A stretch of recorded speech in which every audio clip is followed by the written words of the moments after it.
ہے یہی روحانیت ہے. ابے اور کیا ہے؟ کربلا میں کیا ہو رہا تھا؟ شیرنی بٹ رہی تھی کربلا میں. کیا بٹ رہا تھا کربلا میں؟ دین زبانی بک بک کا نام نہیں ہے. دین کیا کہتا ہے؟ فتمنوا الموت ان کنتم صادقین. مرنے کی تمنا کرو اگر تم سچے ہو. اس کی خاطر مرنے کی تمنا کرو، جان حاضر ہے. یہ پہلی سیڑھی ہے سرکار کی ذات پر ایمان لانے کی. السلام علیکم. آج ہم بات کریں گے اللہ کو پانے کا طریقہ، یعنی اللہ کا دیدار، اللہ کو کیسے پایا جائے اور پانے کا کیا قیمت چکانی پڑتی ہے. اور جو ولی انبیاء ہیں، جو پیغمبر ہیں، ان لوگوں نے اللہ کو پانے کے لیے کیا قیمت چکائی تھی. اور ساتھ میں اس میں یہ بھی جانیں گے کہ کون کون سی قیمت چکانی پڑتی ہے. اور اس میں ایک بات کہی گئی ہے سر دینے کی، یعنی جو آپ کا یہ سر ہے اس کو دینے کی بات کی گئی ہے. سر دینا کسے کہتے ہیں؟ سر دینا کیا جائز ہے یا نہیں؟ اور اس میں حضرت زین العابدین کا بھی ذکر کیا گیا ہے. اس میں بتایا گیا ہے کہ انہوں نے اپنی پورے جیون میں کبھی بھی مسکرایا نہیں. کیوں نہیں مسکرایا؟ اس کے پیچھے کا راز کیا ہے، اس ویڈیو میں پورا جانکاری حاصل کریں گے. اور اللہ کے قریب کون ہے؟ اللہ کے پاس جو ان کا دیدار کر سکتا، وہ کون سے لوگ ہیں، کون سے انسان ہیں جو اللہ کے قریب ہیں؟ اللہ سے محبت کون کرتا ہے؟ اللہ کو کس کی محبت پسند آتی ہے؟ اللہ کے نظر میں آپ کی جان کی قیمت کیا ہے اور قسمت کیا ہے؟ نفس کو پاک کرنے کا کیا طریقہ ہے اور کتنا مشکل ہے نفس کو پاک کرنا؟ اس ویڈیو میں جو بھی بتایا گیا ہے آپ کو کتنی حد تک سمجھ آتی ہے، یا پھر کچھ چیزیں آپ کو اگر نہیں سمجھ میں آتی تو کمنٹ کر سکتے ہیں. اور ہمیں ضرور بتائیے گا کہ اس ویڈیو میں آپ کو جو بھی بتایا گیا ہے کیسا لگا. آئیے سنتے ہیں یونس صاحب کی آواز میں.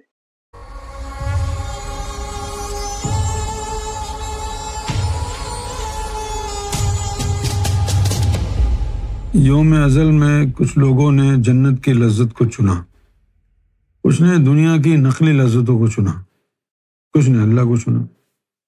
دیکھو بھائی، میرا جو ہے سوچنا یہ ہے کہ اگر اللہ یہ کہے کہ یہ دنیا کی لذتیں ہیں فری ہیں، یہ جنت کی لذتیں ہیں ان کی قیمت ہے، اب آپ مجھے بتاؤ کون کیا لے گا؟ ہماری قوم تو مفتے کی ہے نہیں، کیونکہ جنت کی لذتوں کے آگے لکھا ہوا تھا اس کے لیے بندگی اختیار کرنی پڑے گی، اس کے لیے نفس پاک کرنا پڑے گا، اتنی چلے اتنی ریاضتیں کرنی پڑیں گی، پھر جا کے جنت کی لذتیں ملیں گی. اور دنیا کی لذتوں کو کہا یہ فری ہے، وہیں سے تو عادت ہے ہم کو فری کی. جو چیز فری مل رہی ہے وہ تو ہم چھوڑتے ہی نہیں. اب پوری بات پتہ چلے گی تو پھر آپ کو بھی پریشانی ہوگی. اب مجھے بتاؤ اللہ کو کون چنے گا؟ جب اللہ نے اپنی خواہش اپنی طلب کے لیے لکھا ہو کہ نہ دنیا میں کچھ تمہیں ملے گا، نہ جنت میں کچھ تمہیں ملے گا، نہ تمہیں زندگی سے پیار ہوگا، اتنی بلائیں اتنی مصیبت ہوگی، یہ ہوگا وہ ہوگا. بھائی آپ تو ڈسکریج کر رہے ہیں لوگوں کو. چلو بعد میں آ کے لوگوں کی مصیبت ڈالنا، اس وقت تو نہیں دکھاؤ لوگوں کو، کوئی بھی نہیں آئے گا. جیسے ہم لوگوں کو پھنسا رہے ہیں. ہم تھوڑی بولتے ہیں ذکر قلب چلنے کے بعد جو ہے تمہارے فائنینشیل کرائسس آئیں گے. کبھی بولا تم کو؟ نہیں. بولیں گے تو تم بھاگ جاؤ گے نا. اس لیے ہم سوچتے ہیں کہ پہلے یہ پھنس جائے، اللہ اس کے دل میں آ جائے، اس کے بعد کیا ہے اب سڑتا رہے اکیلے. پہلے فیکٹریوں کا مالک تھا، اب بیچارہ مظہر بھائی کو دیکھو کچھ نہیں بچا، 4 اسٹور کے مالک تھے. یہ روحانیت بڑی خطرناک چیز ہے. اب یہ دور کیوں جا رہی ہے؟ اخلاق صاحب کو دیکھو، بیگم بیچاری ٹورانٹو میں رہ رہی ہے، یہاں رہ رہے ہیں. یہ روحانیت لوگوں کی زندگیاں تباہ کر دیتی. اب یہ جے ڈی کو دیکھو بیچارہ، یہ تو اللہ کو ترس آ گیا، ان کی فیملی کو بلا لیا. کتنے سال سے یہاں پر یہ بیچارہ سڑ رہا تھا. تو اگر اللہ چاہیے، نہیں یہ مذاق نہیں ہو رہا ہے، آپ سمجھ رہے ہیں مذاق ہے، یہ مذاق نہیں ہو رہا ہے. اگر آپ کو اللہ چاہیے نا تو Allah will make sure before he gives you his love every else is cut off from you. He will make sure of this. وَاذْكُرِ اسْمَ رَبِّكَ وَتَبَتَّلْ إِلَيْهِ تَبْتِيلًا. اس کے ذکر میں ڈوب جا، سارے رشتے ناطے توڑ کر صرف اسی کا ہو جا. یہی روحانی بات ہے جو لوگوں کو سمجھ میں نہیں آتی ہے. جب وہ فقیر کہتا ہے سب کو چھوڑ کے میرا ہو جا، وہ ہو نہیں سکتے. کیسے ہوں گے؟ کیونکہ ان کو تو دنیا میں جینا ہے، ان کو تو دنیا داری نبھانی ہے، ان کو تو رشتے نبھانے ہیں. فقیر بار بار تھوڑی بولتا ہے، ایک بار بول کے دیکھتا ہے کہ ارے اس میں تپڑ نہیں ہے، پھر وہ اسی کے من کی بات کرتا ہے. ہاں جاؤ تم یہ کر لو، ہاں جاؤ تم یہ کر لو. لیکن اللہ تعالیٰ تو نہیں چھوڑتا ہے. جیسس نے کیا کہا کہ اگر تجھے اپنی ماں باپ سے محبت ہے تو پھر میرے پاس نہیں آنا، مجھ سے محبت کرنے کے لیے ان سے نفرت کر۔ جیسس نے لکھا ہے یہ، حضور نے بھی تو کہا ہے اپنے ماں باپ سے بھی زیادہ مجھ سے محبت، انہوں نے بڑے اچھے طریقے سے کہا ہے۔ Jesus said it very boldly۔ فرق صرف اتنا ہے، if anyone comes to me and doesn't hate father and mother and wife and children, brothers and sisters, yes, even their own life, such a person cannot be my disciple۔ واہ واہ، ہم اگر کسی کو مذاق میں بھی یہ کہہ دیں تو بولے گا ارے دیکھو یہ ہے روحانیت، لیکن حقیقت تو یہی ہے۔ If anyone comes to me and doesn't hate father and mother, wife and children, brothers and sisters, yes, even their own life, such a person cannot be my disciple۔ اب ہمارے تو لوگوں کو چھوٹی چھوٹی پریشانی آتی ہے، رو رو کے دربے بہا دیتے ہیں، رو رو کے اجی یہ ہو گیا، اجی وہ ہو گیا۔ ارے بھائی اگر ان کا پیار چاہیے تو پھر تو اپنی زندگی سے بھی زیادہ ان سے پیار کرنا ہے۔ چھوٹی چھوٹی پریشانیاں، چھوٹی چھوٹی مصیبتوں کے اوپر اگر آپ اچھلیں گے مینڈک کی طرح تو اللہ کہاں ملے گا؟ اب یوم ازل میں جو اللہ تعالیٰ نے ڈسپلے لگایا تھا اس کے اندر جو فری چیزیں تھیں وہ دنیا کی لذات تھیں، جنت کی لذات کے اوپر قیمت لگی ہوئی تھی، اور اللہ کی لذات کے اوپر جو ہے وہ تلواریں لٹک رہی تھی۔ تو بھائی اللہ کی طرف کون جائے گا یار؟ تو بھائی دو چار تھے جن کے دماغ خراب تھے، جن کو یہ لگتا تھا کہ یار یہ اللہ نے ایسے ہی شوشا کے لیے تلواریں لگائی، کوئی مصیبت نہیں آئے گی، چلے گئے۔ بعد میں پھر جب کھال اتاری تو پتا چلا گاڈ واز رائٹ۔ جب کھال اتری، گردن اتری، تب سمجھ میں آیا نا۔ وہ ہچکچاتا نہیں ہے آزمائش لینے میں۔ مولا علی بھی شہید ہوئے، امام حسین شہید ہوئے، اتنے اہل بیت کے ائمہ اکرام گزرے ہیں، کسی کے اندر ایسا کوئی نہیں ہے جو طبعی موت مرا ہو، سب شہید ہوئے ہیں، کیونکہ اللہ تعالیٰ کو گردن چاہیے، سر چاہیے آپ کا۔ یار ملے لجپال ملے تد یاری لامن چس ہے، سر دتیاں جے یار ملے تے سر دیون کی کس ہے۔ سر دینے سے اگر یار ملتا ہے تو سر دینے میں کیا قباحت ہے؟ سر تو دینا پڑتا ہے۔ جنہوں نے رب سے پیار کیا وہ کہیں کے نہیں رہے۔ دیکھو نا اہل بیت کا کیا حال کیا۔ امام زین العابدین فرماتے ہیں کہ جتنا عرصہ میں زندہ رہا کبھی ہنسا نہیں۔ اور ہنستے بھی کیسے؟ ان کے سامنے ان کا پورا خاندان کربلا کی ریت پر کاٹ دیا گیا، کیسے ہنسی آتی ان کو؟ تو ہم ہنس رہے ہیں کیونکہ ہم نے تو کوئی قربانی نہیں دی نا، ہم کو تو کوئی قربانی ہم نے نہیں دی۔ چند دن اگر ہم نے مفلسی میں گزار لیے وہی ہم اللہ پر احسان چڑھا کے رکھتے ہیں، ارے دیکھو جی یہ ایمان کی خاطر جو ہے نا بڑی تنگدستی میں دن گزرے ہیں۔ ایک زمانہ وہ بھی تھا، ہماری چپلیں گھسی ہوئی تھیں، ہم نے چپلیں نہیں لی، ہم نے جو ہے وہ نمک ڈال کے روٹی کھا لی۔ یہی ہمارے لیے بہت بڑی بڑی قربانیاں ہیں۔ جان کون دے گا کسی کو؟ یہی روحانیت ہے۔ ابے اور کیا ہے؟ کربلا میں کیا ہو رہا تھا؟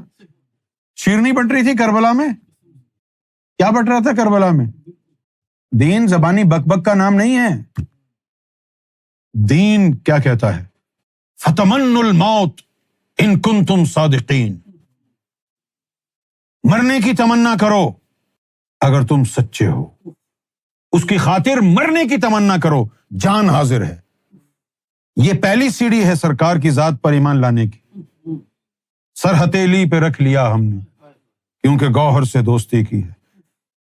یہ مومن بننا چھچوروں کا کام نہیں ہے، گنتی کرنے والوں کا کام نہیں ہے۔ اب اتنا لٹ گیا، اب اتنا لٹ گیا، یہ بھی گیا، وہ بھی گیا، یہ بھی گئی، وہ بھی گئی۔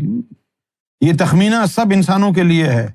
جس نے رب کو پانا ہے فتمنوا الموت ان کنتم صادقین، موت کی تمنا کرو۔ دیکھو کیا کہہ رہا ہے، یا رسول اللہ صلی اللہ علیہ وسلم ان لوگوں کو کہہ دو، کیا کہہ دو؟ ان کانت لکم الدار الآخرہ، کہ تمہارے لیے اللہ تعالیٰ نے آخرت میں درجہ رکھا ہے۔ عند اللہ، اللہ کے نزدیک، خالصۃ من دون الناس، اللہ کے نزدیک تو یہ ہے کہ تم صرف اکیلے اللہ کے لیے خالص ہو جاؤ، انسانی محبت کی آمیزش ملاوٹ اس میں نہ ہو کہ جی اللہ کو میں مانوں گا، میرا بچہ بھی آ جائے, میرا شوہر بھی راضی ہو جائے, میری بیوی بھی راضی ہو جائے, میری ماں کو بھی دیکھ لو. وہ کہتا ہے کہ عند اللہ خالصۃ من دون الناس, کہ اللہ کے لیے خالص ہونا ہے تو انسانوں کو چھوڑ دو. اور فتمنوا الموت ان کنتم صادقین, موت ہتھیلی پر رکھ کر چلو. گوہر کے نام پہ جینا ہے, گوہر کے نام پہ مرنا ہے. یہ نہیں ہے کہ سرکار کا نام لینے پر پتہ چلا کہ یہاں پر سزا ہو جائے گی, مار دیے جائیں گے, تو کہے نہیں جی میں تو گوھر شاہی کو جانتا ہی نہیں. یہ نہیں ہے. مت مانو, دعویٰ مت کرو گوھر شاہی کو ماننے کا. اگر دعویٰ کیا ہے تو ہتھیلی پر جان رکھ کے چلو. سر ہتھیلی پہ رکھ لیا ہم نے, کیونکہ گوھر سے دوستی کی. جان دینا تو یوں سمجھو کہ جیسے آپ چائے اور بسکٹ پلا رہے ہیں اللہ کو, نتھنگ مور دین دیٹ. بھائی اللہ کی نظر میں جان کی کیا قیمت ہوگی؟ اسی نے تو بنایا ہے سب کو. ہم لوگ نہیں بنا سکتے نا زندگی, اس لیے ہم اپنی جان اگر اور تو کمال کر دیا میں نے, کمال. کیونکہ ہمارے کو تو ایک ہی مرتبہ زندگی ملتی ہے نا بھائی, وہی اگر ہم اللہ کو دے دیں تو ہم کیا اچار ڈالیں گے اپنا؟ اس لیے ہم سمجھتے ہیں کہ بہت بڑا احسان کیا ہے ہم نے, جان دے دی. وہ اللہ تو بنانے والا ہے زندگی کو. وہ کہتا ہے جی فلاں جان دیا, اچھا چلو رکھ دو. اس نے بھی جان دے دیا, اچھا چلو بھائی اچھا کیا جی. اور وہ اس تکبر کے ساتھ جان قبول کرتا ہے, بھائی نام بھی دیتا تب بھی تو مارتا تمہیں. میرے نام پر اگر اپنی جان نہ بھی دیتے مرنا تو تھا تجھے. اگر کوئی آگے کہ اے اللہ میں نے تیرے لیے جان دی, اللہ کہے گا اچھا, ورنہ تو ساری زندگی زندہ ہی رہتا. بیٹا مرنا تو تھا تجھے, ہم نے موقع دیا. یہ 2-4 سال پہلے مر جائے ہم تجھے درجات بلند کر دیں گے, ورنہ تجھے مرنا تو تھا, ساری زندگی یہیں جیتا رہتا. جان دی ہوئی اسی کی تھی. حق تو یوں ہے کہ حق ادا نہ ہوا. میں نے شروع میں سرکار کی بارگاہ میں عرض کیا کہ سرکار میرا جی چاہتا ہے کہ میں اپنی جان آپ پہ قربان کر دوں. وہ سرکار فوراً بولے او نہیں او نہیں یار, ہمیں تیری جان نہیں چاہیے. تو اپنے آپ کو پاک کر تاکہ ہمارے کام آ سکے. کیونکہ جان دینا بڑا آسان ہے, نفس کو پاک کرنا بڑا مشکل ہے. کتنا مشکل ہے؟ اس نفس کو پاک کرنے کے دوران 360 دفعہ ایسا حال وارد ہوتا ہے انسان پر کہ وہ کہتا کہ کاش اس سے تو بہتر تھا میں مر جاتا. نفس کو پاک کرنے کے دوران 360 مواقع ایسے آتے ہیں کہ ہر موقع پر بندہ لاچار مجبور ہو کر کے یہ کہتا کاش اس سے تو بہتر تھا میں مر ہی جاتا. اور وہ آپ کو پاک کرنا ہے تو 360 جانے تو آپ اس میں گزاریں گے. یہاں تو ایک ہی جان دے کے فارغ ہو گئے آپ. ایک جان دے کے آپ کو کیا ملے گا؟ نہ ہلدی لگی نہ پھٹکری. 2 سیکنڈ کے اندر جان دی, اللہ تعالیٰ آپ کو جو ہے وہ حوروں کی گود میں بٹھائے گا. اللہ کی خاطر جان دی, اس سے تو گناہ معاف ہو جائیں گے آپ کے, بس اور کیا ہوگا. چلو ٹھیک ہے یار, ہمارے نام پہ جان دی ہے, محنت نہیں کرنی آتی نا اس کو, چلو ڈال دو اس کو, غلاموں کے کھاتے میں ڈال کے جنت میں بھیج دینا. ادھر ادھر پانی وانی پلاتا رہے گا حوروں کے ساتھ مل کے, ان کے کپڑے وپڑے دھلوا دینا اس سے. یہ مردوں کا کام ہے, نفس کو پاک کرنا, اپنے اندر اپنی ہر آسائش کو شکست دینا, اپنی نفی کرنا, to negate yourself, خود اپنی ہیملیشن کرنا. کوئی آپ کو گالی دے دے, برا بلا کہہ دے, کتنا غصہ آتا ہے آپ کو, ہاتھا پائی شروع ہو جاتی ہے. اب بتاؤ, وہ کام جس کے اوپر آپ جان لے لیں کسی کی, وہی کام اپنے خلاف آپ نے کرنا ہے. تبھی تو رسول اللہ نے فرمایا یہ جہاد الاکبر ہے. تبھی تو اللہ تعالیٰ نے یہ شرط رکھی ہے, قد افلح من زکاہا وقد خاب من دساہا. کامیاب ہوا وہ شخص جس نے اپنے نفس کو پاک کر. آج مسلمانوں میں کہاں ہے یہ؟ کون نفس پاک کرنے کی بات کرتا ہے؟ نمازیں پڑھ لو, داڑھی رکھ لو, اس کے بعد سارے گناہ کرو, جھوٹ بولو, بس گیٹ اپ بنا لو مذہبی. مذہبی بننے کی ضرورت نہیں ہے. Look like a religious person, you don't have to be religious.